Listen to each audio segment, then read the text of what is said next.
A comienzos de año realizamos la revisión de la opinión de algunos de los llamados superinversores sobre la situación del mercado.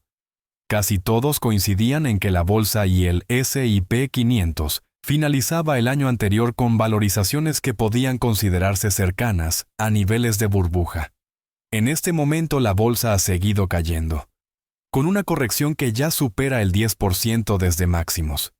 En este video revisaremos algunos datos que evidencian las razones por las cuales el mercado sigue bastante tenso y que pueden dar luces sobre lo que posiblemente puede ocurrir en los próximos meses. Finalmente, propondremos algunas conclusiones con respecto a la situación actual y las expectativas en la bolsa y el S&P 500. Para comenzar, el mercado continuó con bastante incertidumbre, pues inicialmente se esperaba que el presidente Trump moderara su posición con respecto a los aranceles impuestos a productos provenientes de países con los que Estados Unidos tiene déficit comercial. Pero tal situación no ocurrió y, por el contrario, el presidente Trump insiste con estas medidas y anunció que impondrá aranceles del 25% a vehículos importados. Sin duda alguna, una de las razones de la reciente caída en bolsa es el aumento en la probabilidad de que la imposición de aranceles pase de la retórica a la realidad, situación que en un comienzo era considerada más como una estrategia de negociación del presidente Trump. Pero pareciera que estas medidas pueden ser aplicadas a comienzos de abril. El aumento de aranceles tiene unas implicaciones bastante complejas en la economía norteamericana y mundial. Por un lado, la mayoría de los analistas coinciden en que estos aranceles tendrían un impacto fuerte en presiones inflacionarias. Si bien la semana anterior el presidente de la Fed, Jerome Powell, trató de desestimar la situación afirmando que el impacto en 2024, la inflación de los nuevos aranceles, sería tan solo temporal, y que las expectativas de inflación a largo plazo seguían estando bastante cercanas al 2% esperada por la Fed. Y trató también de dar un parte de tranquilidad sobre las expectativas de crecimiento, en donde, aunque se reducían las expectativas, se descartaba una recesión en la economía de los Estados Unidos. Pero por otro lado, los datos recientes muestran que la situación puede ser más crítica de lo esperado. Por un lado, el reciente reporte de la inflación core mostró un 2,8% de aumento de precios, por encima de las expectativas del mercado. Pero para el mercado el dato, además de no ser bueno, no incluyen los posibles nuevos aranceles que iniciarían a comienzos de abril. Precisamente los indicadores de la Universidad de Michigan de la inflación esperada a 1 año y a 5 años han tenido un incremento importante, con unas expectativas de inflación muy por encima de las estimaciones del mercado y de la Fed. La expectativa de inflación a 5 años de la Universidad de Michigan supera incluso el 4%. Estas expectativas no se habían tenido desde el año 2022 y pueden ser el presagio de un periodo de aumento de inflación sostenido. Estas expectativas de inflación son tomadas de manera bastante negativa por el mercado, pues se esperaba por lo menos una reducción de tasas por parte de la Fed para este año. Pero si la inflación tiene un rebote importante, prácticamente se desvanecen estas expectativas, y por el contrario incluso llevaría al Banco Central a incrementar sus tasas. Y es que, ante un escenario de desaceleración en la economía, no sería tan fácil que el Banco Central pueda de manera rápida reducir las tasas para incentivar la recuperación económica. Precisamente los otros indicadores que afectaron también al mercado de manera negativa han sido las expectativas de crecimiento económico, en donde el indicador de Atlanta ajustado incluyendo las importaciones de oro, ya comienzan a mostrar incluso un crecimiento negativo, evidenciando cómo el desplome económico puede ser más profundo de lo inicialmente esperado. Incluso la probabilidad de recesión por parte de algunos predictores del mercado ya se acerca al 40%, muy por encima de los niveles de hace tan solo unos meses atrás. Una de las mejores formas de observar cómo la economía pasa por un mal momento es revisar el sentimiento de los consumidores, en donde es claro cómo el sector minorista puede estar previendo un periodo de recesión, situación que afecta las estimaciones de beneficios para las principales cadenas de comercios minoristas. Otro indicador que muestra la fragilidad de la economía son las tasas de ahorro con relación al crecimiento económico. Se observa un desplome en el ahorro de los norteamericanos, posiblemente debido al aumento en el precio de los productos básicos y de la vivienda, situación que no permite que las personas puedan realizar inversiones en bienes durables, viajes e incluso inversiones. Los niveles actuales se encuentran cercanos a la crisis del año 2008. Estas expectativas de consumo también van de la mano con unas mayores expectativas de incremento en el recorte de empleos, previendo el aumento del desempleo, niveles que también se están acercando a los vistos únicamente en la recesión y crisis del 2007 y 2008. En esa misma línea, el volumen de impagos en las tarjetas de crédito también se encuentra en los niveles más altos recientes, solo vistos en el año 2010, cuando la economía trataba de recuperarse de la crisis de las hipotecas subprime. Precisamente, uno de los efectos de tenerse unas expectativas de inflación más altas son unas tasas comerciales de interés a los préstamos con tarjeta bastante altas, lo que conlleva a que las personas del común tengan que gastar más recursos en pagos de intereses, y en algunos casos, llevando a que no se puedan cumplir las obligaciones, incluso con moras de más de 90 días.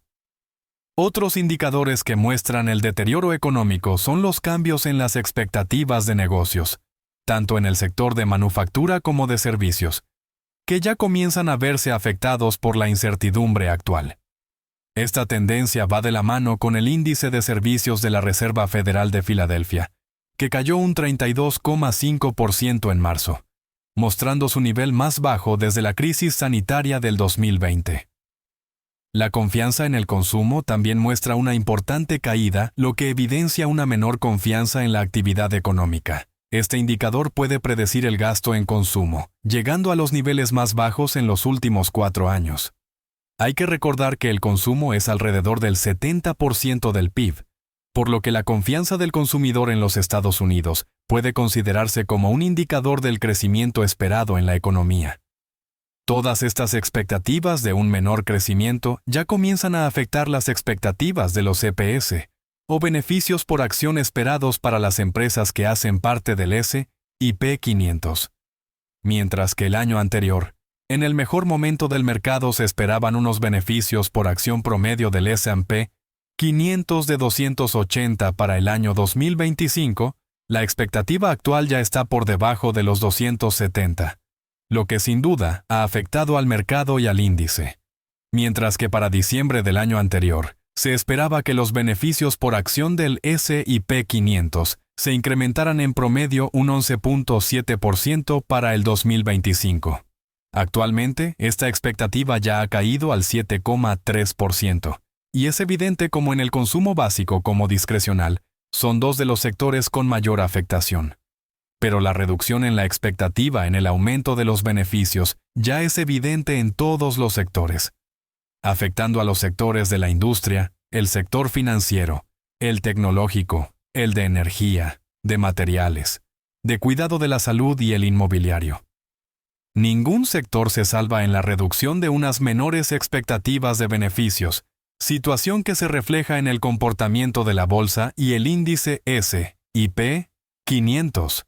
La expectativa de beneficios por acción para el primer trimestre del 2025 es bastante negativa. Incluso los resultados pueden ser peores a los obtenidos para el último trimestre del año anterior. Si bien en el segundo trimestre se esperaría una recuperación, solo hasta el tercer y cuarto trimestre se lograría un crecimiento real. Pero posiblemente este elemento es uno de los que más tiene nervioso al mercado.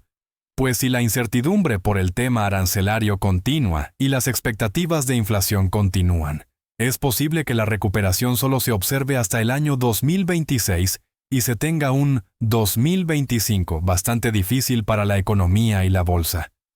Esta situación llegó en momentos en donde la bolsa para muchos ya se encontraba en niveles de sobrevaloración.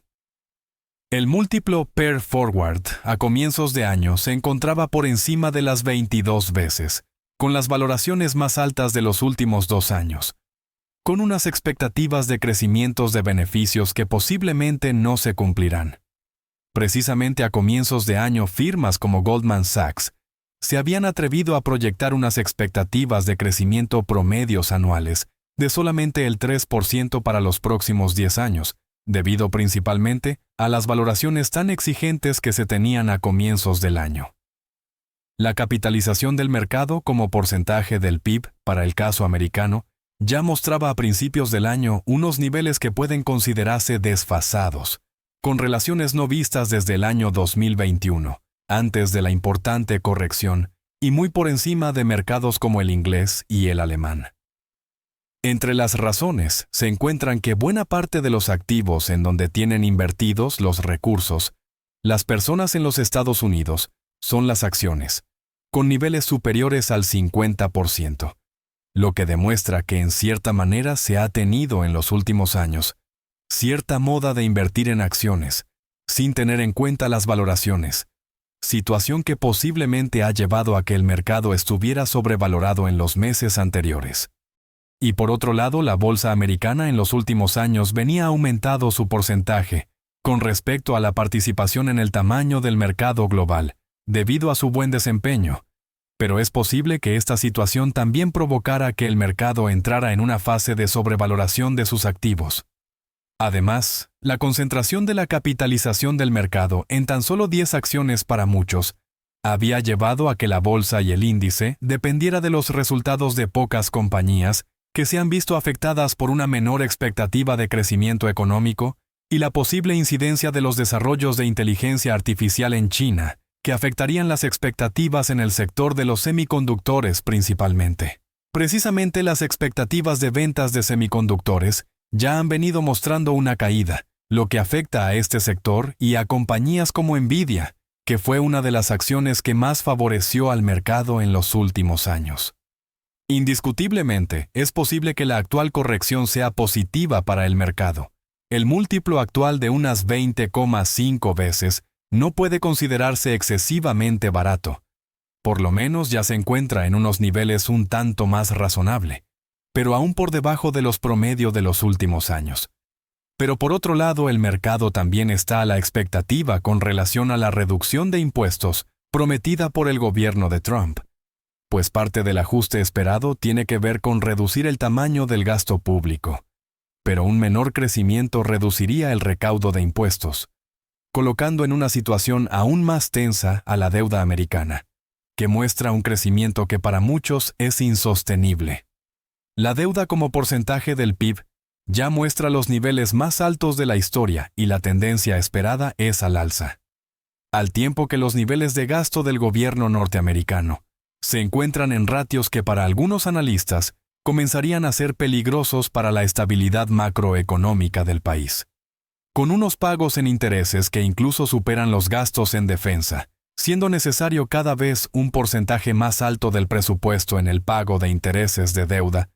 En algún momento esta situación se puede descontrolar, y más en medio de una posible recesión en donde el recaudo puede disminuir. Ahora bien, con toda esta situación podemos llegar a algunas conclusiones. La primera es que la bolsa americana es posiblemente la mejor inversión en los últimos años.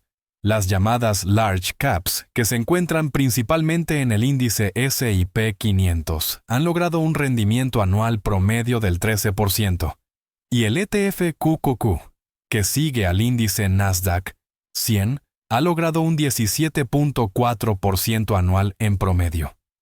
Pero hay periodos en donde cuando la bolsa se encuentra en ratios elevados, son otros los activos en donde se obtienen buenos rendimientos. Por ejemplo, en lo que va del año el oro, las acciones europeas y británicas han tenido un excelente desempeño. Incluso bolsas como la de países como Grecia, España, Italia, Alemania y Brasil, entre otras, han tenido excelentes resultados, al igual que algunos commodities como la plata, el cobre y el platino. Ahora bien, por ahora es aún prematuro determinar si la corrección en la bolsa y el S&P 500 terminó, pues el gobierno del presidente Trump parece continuar con sus decisiones con respecto a los aranceles. Hay que estar muy pendiente de las expectativas de aumento de inflación y de reducción en el crecimiento económico. Finalmente será tema para otro video. Si nos regalas un like, tratar de analizar si algunas de las compañías denominadas como 7 magníficas ya muestran algunos ratios que pueden ser considerados como interesantes para tomar posiciones. Recuerda que en la descripción del video encuentras el enlace del mejor curso para aprender análisis técnico y fundamental para invertir en acciones. Igualmente se encuentra el enlace de la mejor plataforma para comprar acciones de la bolsa, regulada en los Estados Unidos.